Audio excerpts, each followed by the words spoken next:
Greetings. I would like to speak a little bit about walking through this life in an interconnected way and what that means. We have a phrase in the Lakota language, Mitakuye Oyasin, which means all my relations. Everything that exists is a part of me. Everything that has existed or will exist is a part of me. It's a sort of phrase that brings reverence to the interconnectedness of all life. When you look around at the plants and the animals, a recognition that we're all on this planet together, and that we're all in this universe together, and that we're all a part of something sacred, something larger than we can comprehend.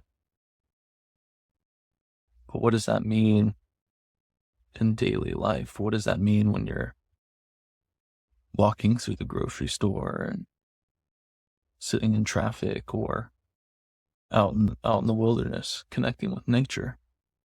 How do you bring that to the forefront of your mind and to your heart? How do you walk with that daily? It's something that I've grown up in. I've always known these concepts. So I'm blessed in a way that many people are not. But that's why I'm sharing this.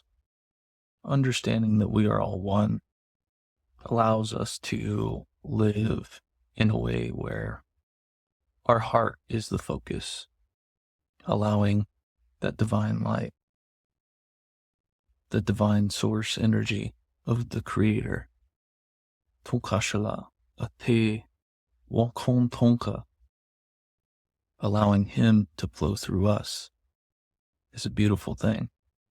Now, what does that mean practically?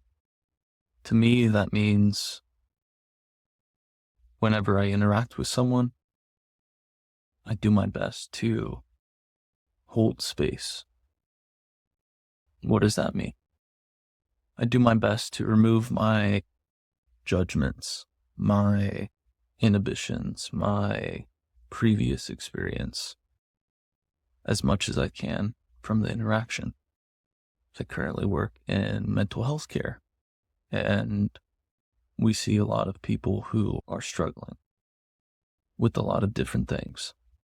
And instead of judging them or having a preconceived notion of what they need or what they want or the struggles that they go through, I sit patiently with my heart open, unguarded, and I sit with them.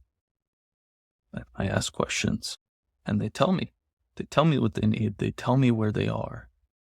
They tell me how far along the path that they have come, and where they've been, and where they want to go. And sometimes that vision of the future is not very clear. That's okay. But allowing myself to stand grounded, centered, clear out all the human, all my past, what I want for the future, and just be. It leads to some pretty profound interactions. It also leads to some profound guidance. Maybe guided to do something or go somewhere that doesn't make much sense. The other day I was going to pick up a pack of cigarettes, right? I smoke.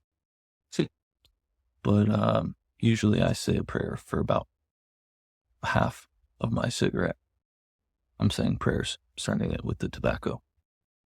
But I went to go get a pack of cigarettes, and there's a gas station right down the street. And something told me, don't go there. Go here. Why would I go there? Why would I go across town? There's a gas station right here. Turn, go to this gas station. Okay. So I followed that guidance because I was standing centered. I was connected.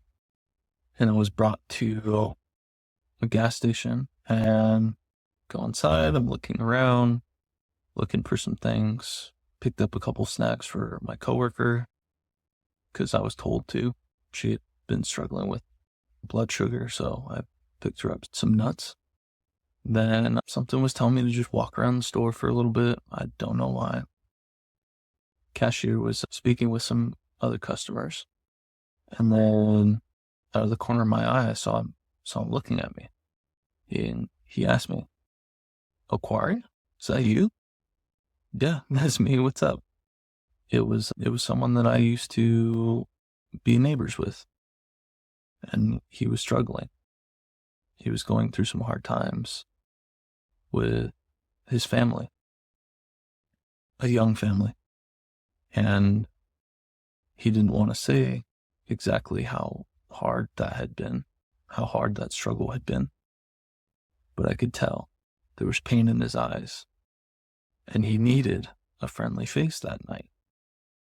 Even if it was just for a simple conversation, reminiscing a little bit on what we used to do after school and who we used to hang out with and the things we used to get into when we were in middle school and high school. But he needed that. He needed me to be there at that time. He needed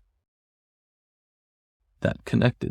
And if I wasn't listening, if I wasn't present, and if I wasn't being the hollow bone, he may not have gotten that. And who knows what that would have caused? Who knows the direction that could cause for him or for me or for the people around his family? We don't know. All that we do know is that we're all related. We're all one. And when we understand that, and when we operate based on that basic, very, very basic principle that we're all connected, it opens the door for beautiful interactions and beautiful things and blessings and challenges. But when we stand firmly grounded and centered, then our heart open creates a beautiful life for us and all our relations. Mitakuye Oyasin, all my relations. Thank you.